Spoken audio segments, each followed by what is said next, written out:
a guy that came in with a lot of athleticism, but it looks like he packed on some weight too. Just talk about kind of transforming your body and kind of what the goals are, what kind of the right fit is for like your body type to fit at linebacker. I just had to put on a lot of weight, start eating the right things. Had to cut a lot of sugar. It's kind of hard to do, but I'm from the Midwest, so I eat like eating steaks and stuff. So a lot of stuff like that to help me put on weight. You know how much weight you've actually put on since getting to Oregon last year? I got the Oregon at like 207, and I'm 228. What's been the toughest thing to cut out of your diet? Ice cream, cookies and cream ice cream. I'm a big fan. Dear in my heart. But it was hard to cut out. Favorite flavor? Gotta ask. Cookies and cream. Of course.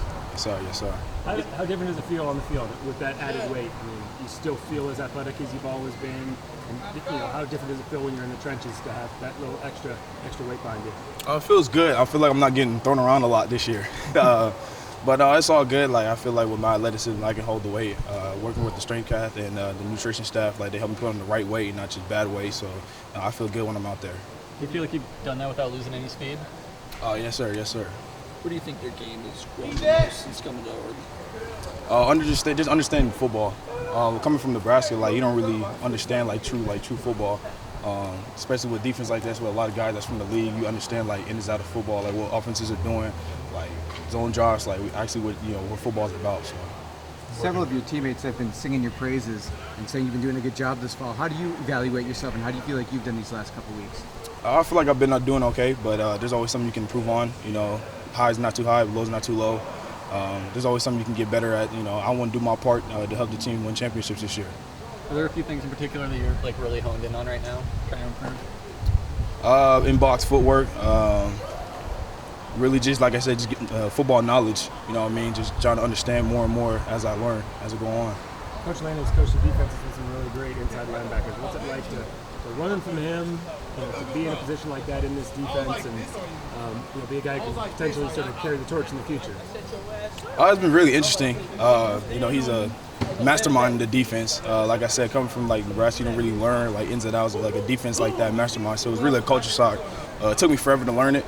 But now I'm in a spot where I feel comfortable, like I know what I'm doing, and I can make plays fast. You're one of the few players that committed under the previous coaching staff but stayed when Dan and his coaching staff got here. First, was that a difficult decision for you, and what was kind of Dan's pitch to you to get you to stay in the team?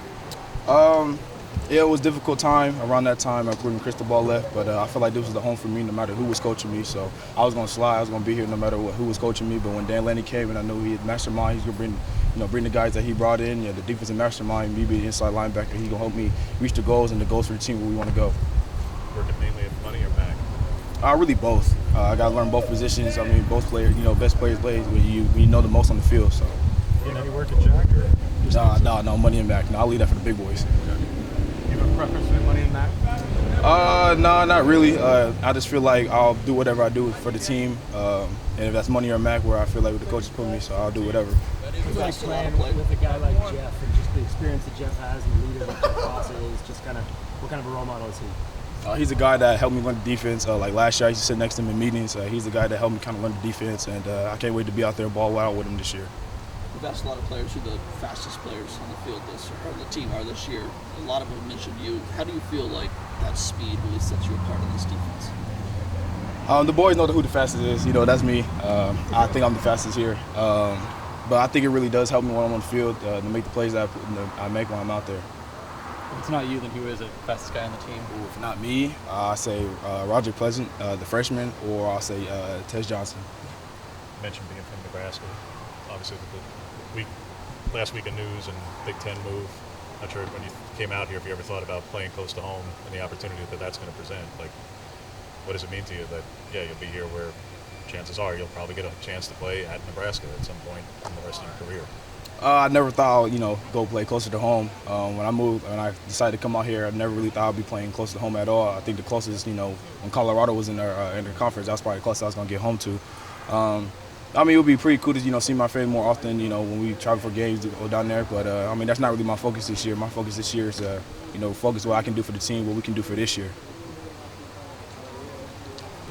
All right, thank you. Thank you.